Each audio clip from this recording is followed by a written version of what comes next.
we now have a respectable understanding of the periodic table itself and the atoms in them. And now we're ready to deal with molecules themselves. And to deal with molecules, we have to have some way of representing them, and you represent them with formulas. And there's actually three major ways to represent a molecule. One is the molecular formula. Molecular formula. And the other is the empirical formula, and I'll do it in a different color to differentiate it. Empirical formula. And the difference is, well, let's just talk about what the word empirical means. I remember when I first took chemistry, the teacher kept using the word empirical. I was like, well, what does empirical really mean? And I clearly did not have a very deep vocabulary. I forgot what age it was. But it means achieved through observation or experiment or based on experience. So if someone says that they empirically figured out X, Y, or Z, it means that they figured it out through an experiment or they observed it. The molecular formula is essentially the actual number of atoms in that molecule. Let me show you what I'm talking about. So the empirical formula tells you what people have observed, maybe before they even knew that there was such a thing as atoms. What they would have observed is the ratio of the atoms to one another in a molecule without knowing in the exact molecule how many of that atom there are. Let me show you what I'm talking about. So if I were to give you, I don't know, a benzene. The molecular formula of benzene, you have 6 carbon atoms and you have 6 hydrogen atoms. Now, if you were, some chemist in the 1800s and you didn't know about the actual atoms, but if you had a big bag of benzene and you were to measure the ratio of the carbon to the hydrogen that you had in that bag, you would find out that for every 1 carbon, you have 1 hydrogen. So your empirical formula is the ratio of the two. You don't know that each atom actually has 6 of these, but you know that for every carbon, there's a hydrogen. For every hydrogen, there's a carbon. And the way to go back, you can go from the molecular formula to the empirical formula very easily. You just find the greatest common divisor of the number of atoms in the molecule. So the greatest common divisor of 6 and 6 is obviously 6. You divide both of these by 6, and you get the empirical formula. It's not easy, or you pretty much can't go back from the empirical formula to the molecular formula. You've lost information. I don't know whether this was C6H6, was it C2H2. You just don't know. And I mentioned right at the beginning of the video that there's a third way to represent molecules, and that's the structural formula. And we'll do that off and on, and we've already done it a little bit. Let me show you. The structural formula for benzene would actually say how the molecular formula atoms are configured. So benzene in particular, it's a very interesting, it looks like this. It's often drawn like this, and you'll see this a lot when you take organic chemistry. But it looks like a little hexagon where the vertices of the hexagon are carbon atoms. So let me draw the carbon atoms in yellow. So this is carbon, carbon, carbon, carbon, carbon, carbon. They have double bonds every other carbon, double bonds. And then they have single bonds to hydrogen. Let me just do the hydrogen in another color. Let me do it in magenta. Hydrogen.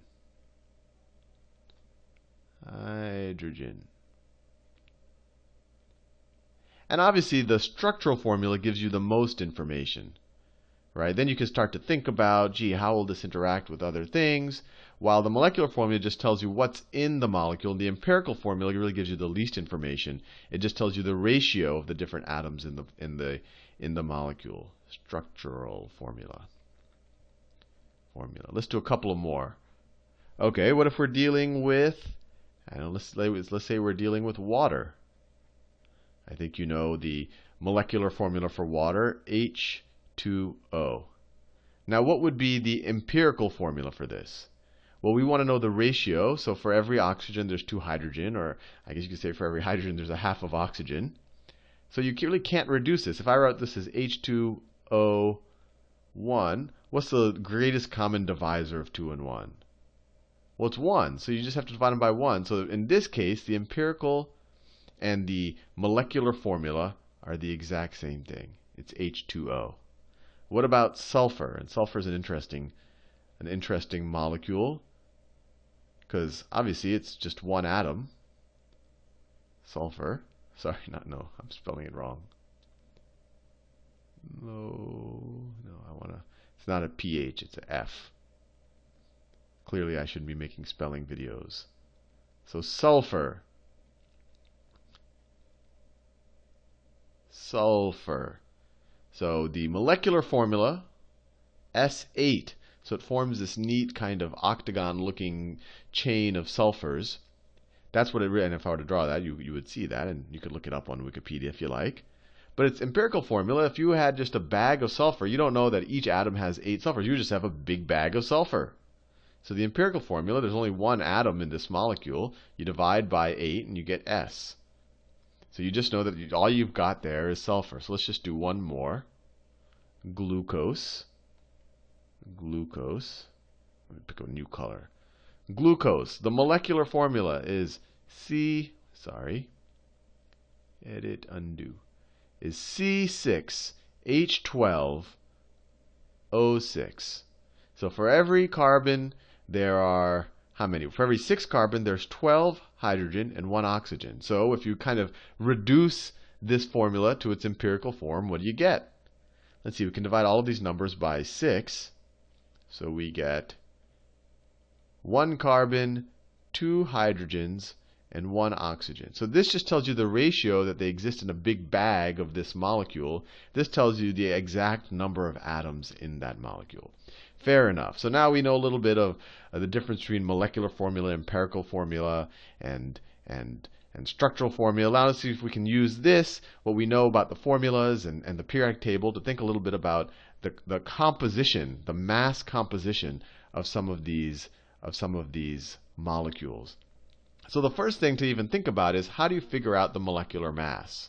Right? So let me have a little periodic table down there. So molecular mass. Molecular mass.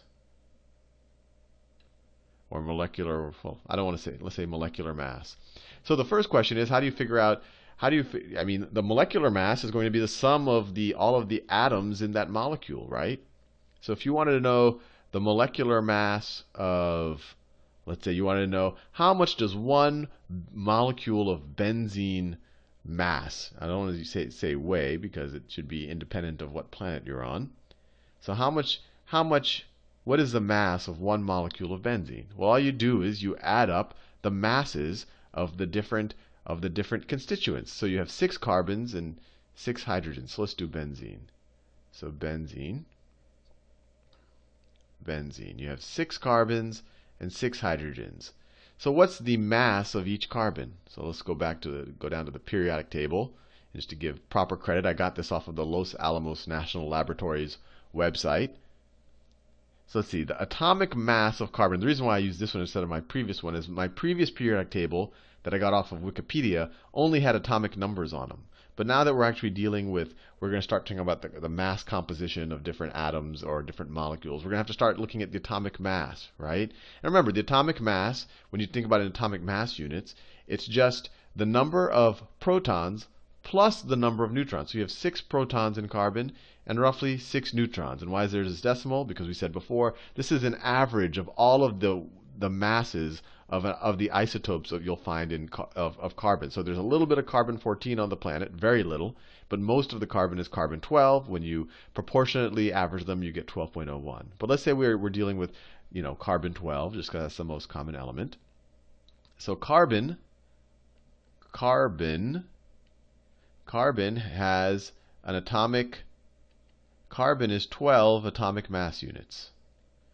Right? And atomic mass units is a unit of mass, and we'll talk about how small it is. It's a very, very, very, very small fraction of a gram or a kilogram, and we'll talk about that probably in the next video. So carbon is 12 atomic mass units. What about hydrogen? Let's see. Go to our periodic table. Hydrogen's here in this dark blue, and I don't know if you can read it, but the atomic mass. This is interesting. The atomic number of hydrogen is 1. The atomic mass of hydrogen is 1.00008. So that tells us that most of the hydrogen on this planet has an atomic mass of 1. which tells us that it essentially has no neutrons. That hydrogen is a kind of an interesting nucleus there, where there's really just a proton sitting in that nucleus. And so if you were to ionize hydrogen, if you were to turn it into a cation and take one of its electrons away, what are you left with? You just have a proton. A proton sitting by itself, just a single proton, really is no different than a hydrogen ion. And that to me is kind of interesting, that hydrogen is that simple. It's really just a proton. So hydrogen has an atomic mass of 1, right? If it had any neutrons in it, it would have been at least an atomic mass of 2, but hydrogen has an atomic mass of 1 atomic mass unit. So how much does one molecule, what is the mass of one molecule of benzene? Well, it's 6 times the carbon mass, so 6 times 12, plus 6 times the mass of hydrogen, plus 6 times 1. So that is 6 times 12 is 72, plus 6 times 1, plus 6 is equal to 78. Now, what if someone said, what percent of benzene is carbon? Well, then you say, okay, well, this is the piece that's carbon right here. The carbon piece of benzene is 72 atomic mass units. Right, that's carbon. So what percentage of benzene is carbon? It's 72 over 78. The whole thing is 78. So it's 72 over 78. And what does that equal? Let me get a calculator going. Let me get accessories. I should have had my calculator open ahead of time. Calculator. There you go. All right. So 72 divided by 78. 72 divided by 78 is equal to 92.3%. So benzene is 92.3% carbon by mass. And of course, the remainder, the 7.7%, is going to be hydrogen. Let's do that for a couple of these other guys down here. So let's say we wanted to know what is the mass of a molecule of water? Fair enough. Enough water on the planet. You want to know what that is. Well, we already know what the mass of a hydrogen is. It's 1, right? Hydrogen is 1. 1 atomic mass unit. Oxygen is what? Oxygen is 16. So notice it's exactly 16. So most of the planet, you have in an oxygen atom, you have 8 protons and exactly 8 neutrons. So you get atomic mass of 16. So oxygen has an atomic mass of 16 atomic mass units. So the atomic mass of the entire molecule, you have 2 hydrogens. So you have 2 times the mass of hydrogen plus 1 oxygen plus 16. So it equals 18 atomic mass units for water. And once again, if you want to say what percent by mass of water is oxygen? What's 16 out of the 18, right, is oxygen. So if we get the calculator back, you get 16 divided by 18 is water. So it's 88 let's say round it, 88.9% water. 88.9% oxygen. So 88.9% oxygen. So most of water is oxygen. Even though, and this is interesting, even though you have 2 hydrogens here, and even though you have 2 hydrogens for every 1 oxygen, oxygen's mass is so much larger, it's 16 times larger, that most of water is oxygen. And now in the next video, let me think. Well, I'm probably running out of time. So in the next video, I'm going to talk about how do we go backwards. If someone gives you the composition, how can you get the empirical formula? And actually, on a side note, slightly unrelated to what I just talked about, I was doing some research last night about just about metals, because they're actually interesting about why some metals conduct more and some conduct less. And some sites, because when I first talked about, these were obviously the transition metals. They're backfilling their d orbitals, and I said, hey, the periodic table that was, I think I was looking in a Princeton Review book that described these as metals and described these as transition metals.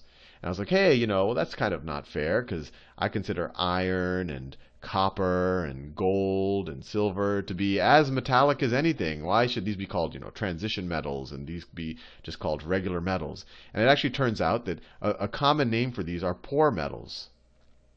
Poor metals.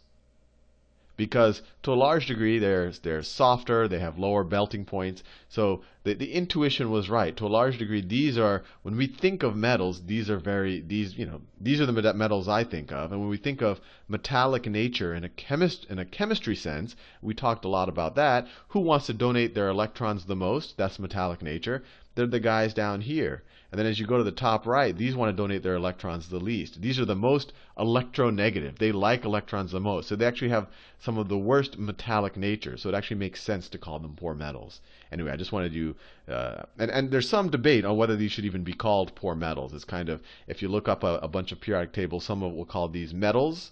Some will call these poor metals, but I just wanted to throw that out there just so you're exposed to it. And so for me, it is a little bit more intuitive to call these poor metals because they have less metallic nature than the stuff, especially down here, the alkali and the alkaline earth metals. Anyway, see you in the next video.